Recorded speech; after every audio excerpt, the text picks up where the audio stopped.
এই স্বৈরাচারের দোসররা যাদের ন্যূনতম অনুশোচনা নেই, ন্যূনতম বিবেকবোধ নেই, যাদের মস্তিষ্কের বিকৃতি ঘটেছে, যারা টাকার কাছে, যারা তোষামোদির কাছে, ক্ষমতার কাছে যুগের পর যুগ ধরে নিজেদের বিবেকবোধের বিক্রি করে দিয়ে এসেছে, তারা এখন আমাদের মা বোনদের এমন নগ্ন ভাষায় কথা বলে যেটা আমরা মুখে উচ্চারণ করতে পারি না।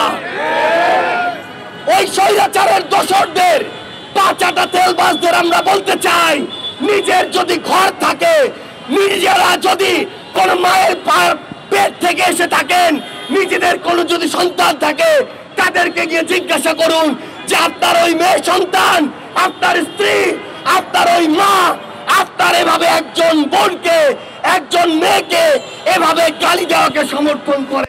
আজকে জনাব মির্জা ফখরুল ইসলাম আলমগীরের একটি সাক্ষাৎকার প্রকাশিত হয়েছে। আমরা স্পষ্ট করে বলি, আর এই ধরনের পরোক্ষভাবে কথা বলা আমরা পছন্দ করি না। আমরা তাদের কাছে জানতে চাই, তারা ক্ষমতায় আসার জন্য জনগণের আস্থা যখন প্রতিনিয়ত হারাতে বসেছে, তখন কি আবার তারা ভারতের সাথে নেগোসিয়েশন করে, তাদেরকে খুশি করে, আওয়ামী লীগকে পিঠ চাপড়ে জাতীয় পার্টির সাথে নেগোসিয়েশন করে তারা কি এই বাংলাদেশে নতুন করে ক্ষমতায় আসতে চায় কিনা?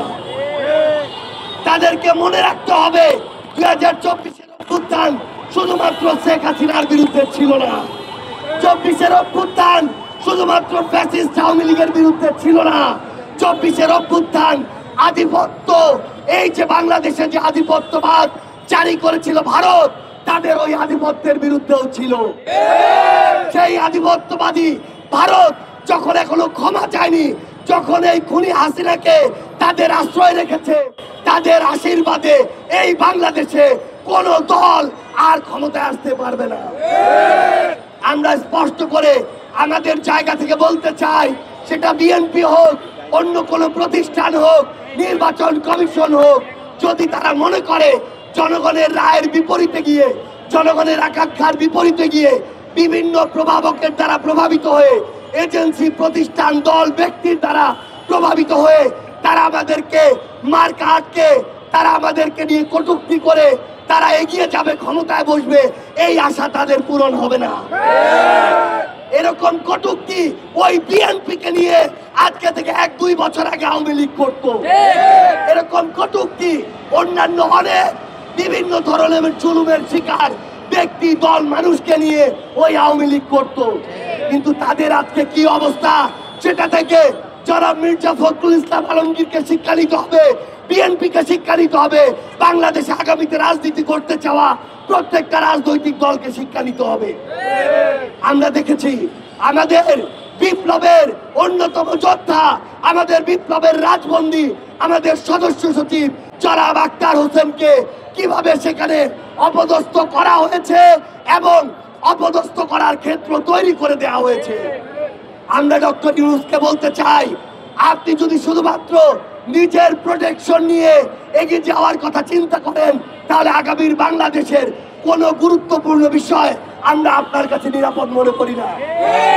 কারণ আপনার দিকে পুরো বাংলাদেশ তাকিয়েছিল, আপনার দিকে শহীদ পরিবার, অভ্যুত্থানের রক্ত দেওয়া যোদ্ধারা তাকিয়ে আছে এখনো।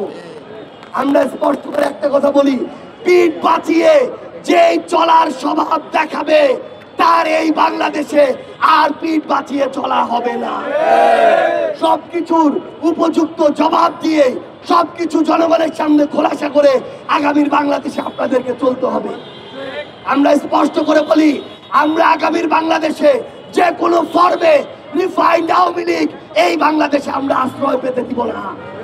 আমরা আগামীর বাংলাদেশকে রিফাইন্ড বাংলাদেশের দিকে নিয়ে যাব, যেই বাংলাদেশে কোন ফ্যাসিস্ট কিংবা ফ্যাসিস্টের দোসরের জায়গা হবে না।